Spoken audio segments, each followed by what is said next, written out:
Hi, everybody. So my name is Meghna, and I'm a master's student in English at UBC. It was very funny waking up before sunrise for my presentation, but I'm equally part nervous and happy to be here. My presentation today is titled Homelands in Construction, Expressions of Exile and World Building in Vishak Soam's Swan Dive. The text I'm focusing on today concerns itself largely with borders, crossing borders, and forging new homelands. And it's only logical then that I start by acknowledging my position as a guest of a settled nation, living on and speaking from the ancient and unceded territories of the Musqueam people. Thank you for having me. Swan Dive appears in a collection of short stories called Apsara Engine.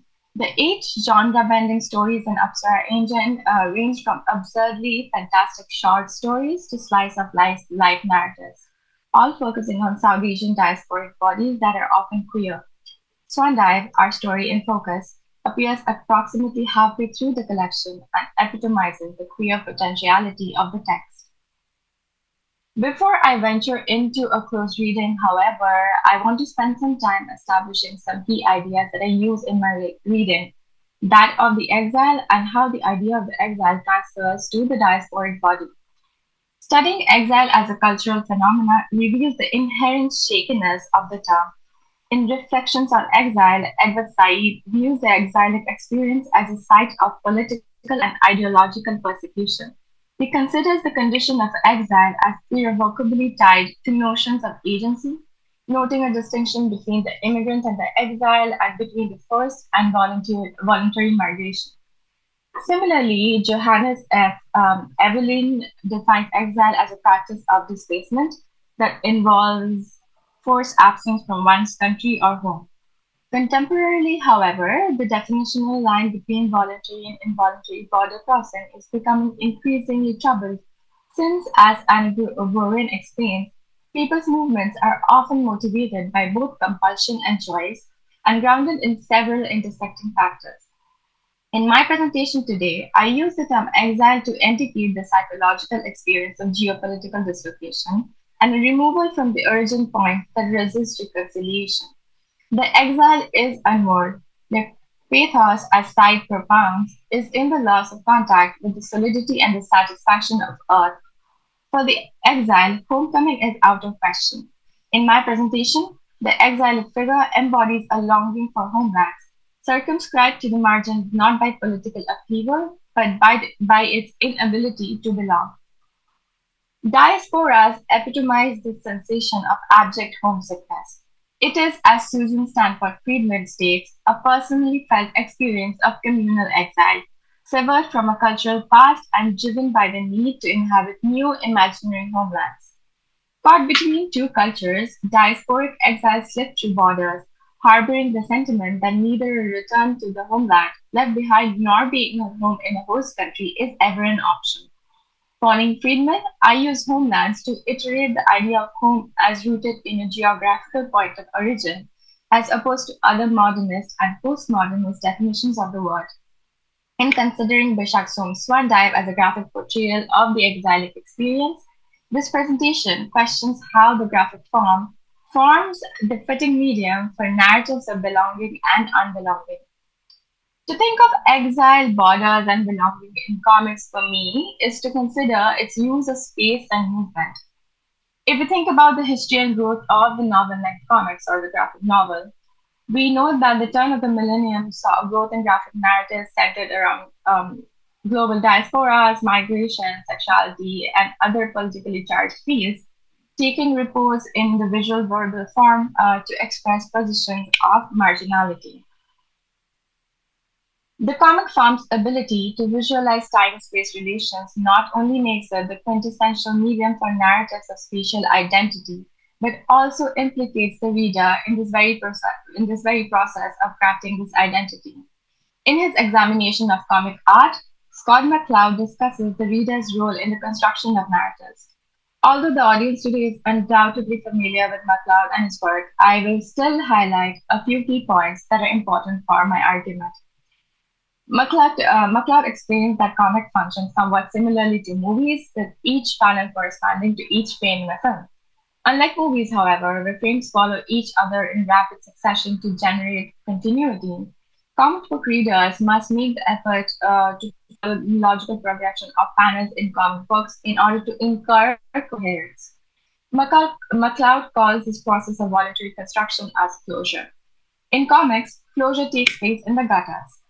While the reader input required for closure in moment to moment transitions is minimal, transitions that depict a radically different scene, perspective, or aspect demand that the reader enter into emotional and affective exchanges as they project meanings into the gaps and gutters of the page.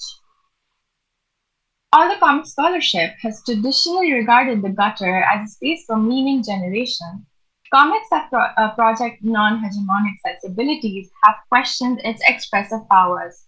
In a short comedic sketch mocking the Western comic art genre, Haida comic artist Michael Nicole Yagulanas writes, Scott McCloud in Reinventing Comics says that empty space is the important stuff.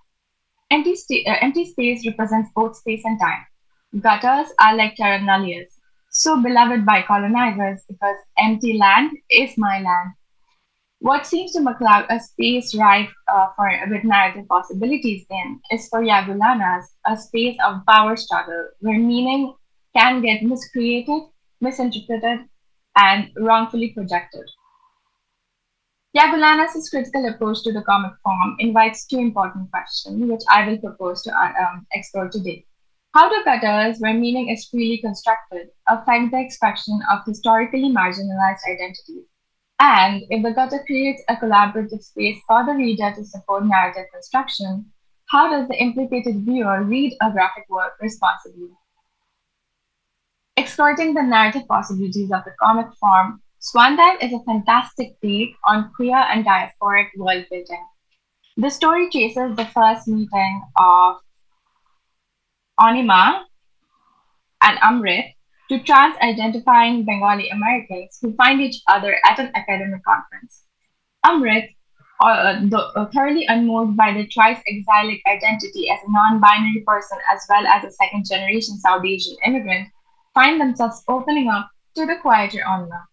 The narrative takes an abrupt flight when, taking Amrit back to her room, Anma proceeds to show them how to build a new world with imagination, desire, and a little bit of her blood.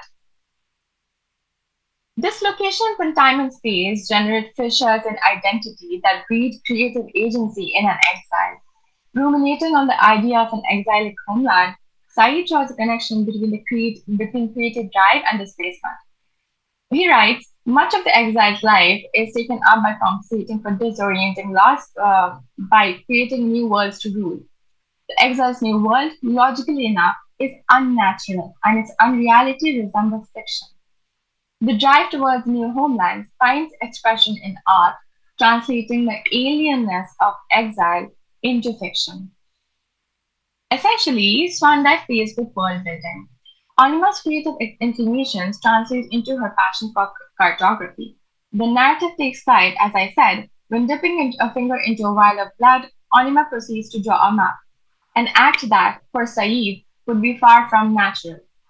The action is slow and deliberate. At first disturbed, Amrit joins in the process of exteriorizing an imaginary homeland.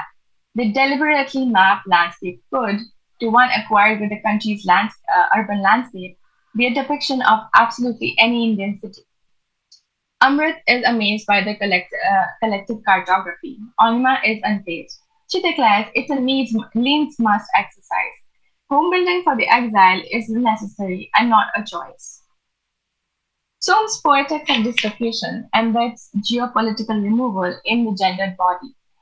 Amrit's gender expression strengthens their unmooring. Coming out as a non-binary person to a presumably conservative Indian family, they are left unmoved twice over, having lost a culture they never had, and having been banished from the family they thought they had.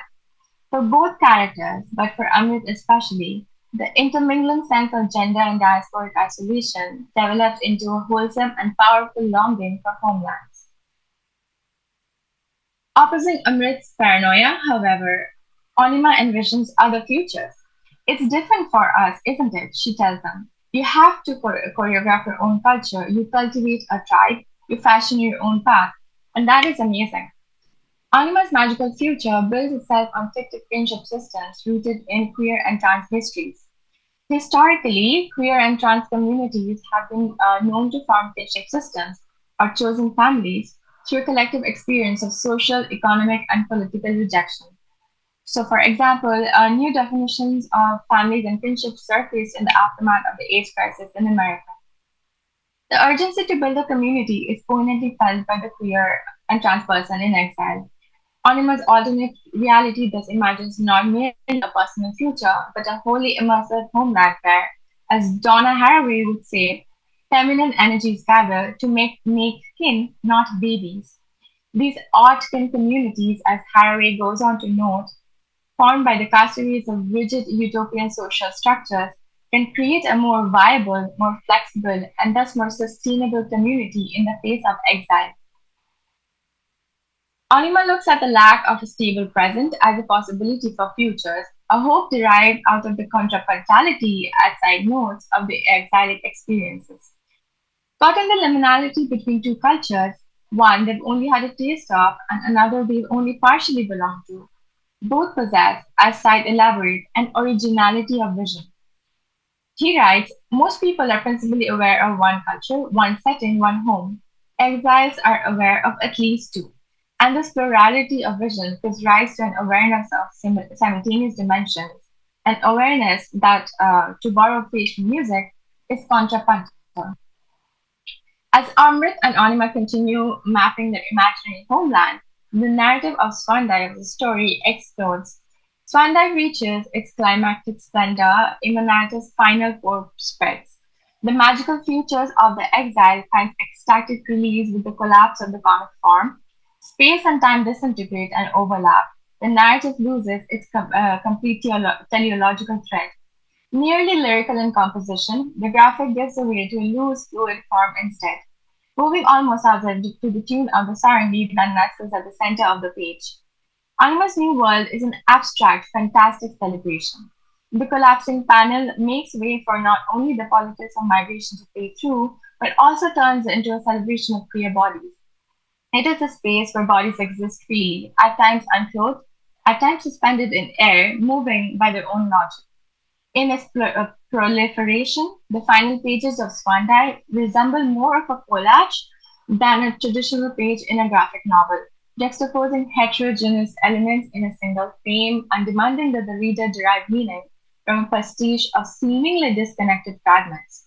Here, as in a collage, the meaning of the narrative becomes a function of the system rather than the world.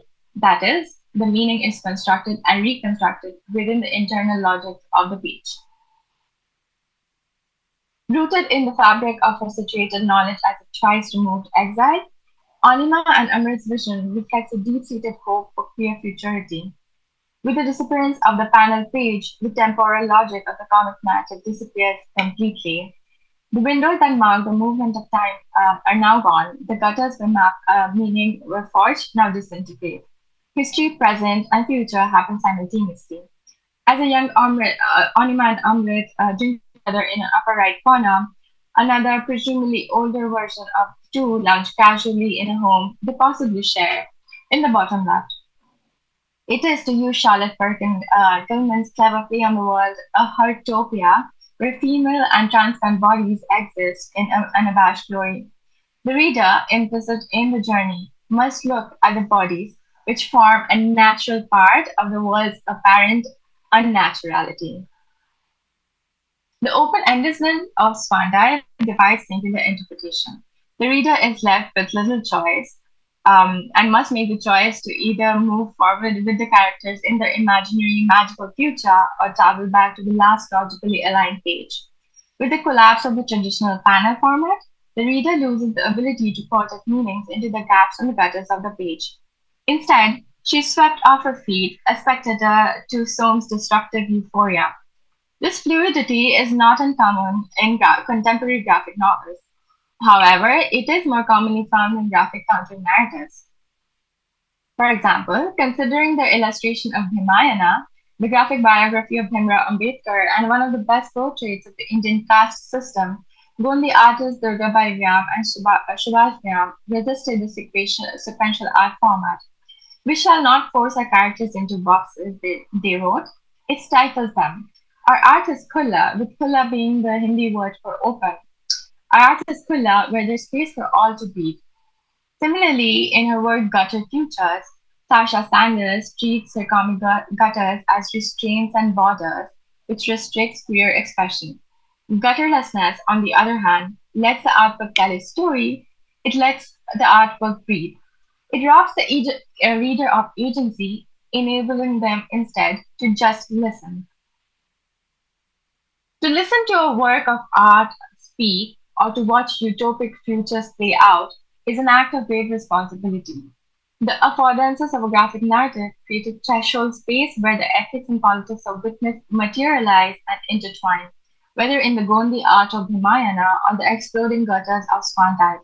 The implicated viewer becomes witness to the artist's statement, forcing us to carry what Hannah Arendt had said, this vicarious responsibility for things we have not done. In her afterword to a collection of critical readings on comics of migration, Gillian Whitlock wrote, graphic narratives materialize a space of appearance where the undocumented and the dispossessed become visible actors, and a witnessing public is summoned to account, not as white saviors, but as implicated subjects. To witness narratives of migration and exile, of queerness and transness, is to witness expressions of oft-buried voices that have retained their poignancy. It is to think, rethink, and question existing ways of seeing and feeling. Comics do not merely represent, they imagine an alternative future for the queer exile. Bishak's own swan dive draws critical attention to the emotional statelessness of the diasporic trans person, facing its demand for a new reality and urging its reader to witness, support, and spectate the construction of these realities. The reader must look on, they must witness these endless forms most beautiful. To consider the politics of a comic, however, is to consider its readership. Who looks? Despite an artist-writer's manipulation of the story form, the material form of the comic book allows the reader a degree of choice to witness. In a world governed by white cis heteronormativity, narratives of migration or gender celebration run the risk of slipping through the borders. As Apsara Engine sits on the library shelf, its gloriously painted covers beckoning, what urges the reader to pick up a comic book when confronted by politics of gender and mobility that may be jarringly different from their own? What keeps them from keeping it aside? For the subaltern narrative to breathe, Whitlock's implicated subject must, in the very first place, choose to become a subject. The new futures die without a reader. That marks the end of my presentation. Thank you for your patience and time, everybody.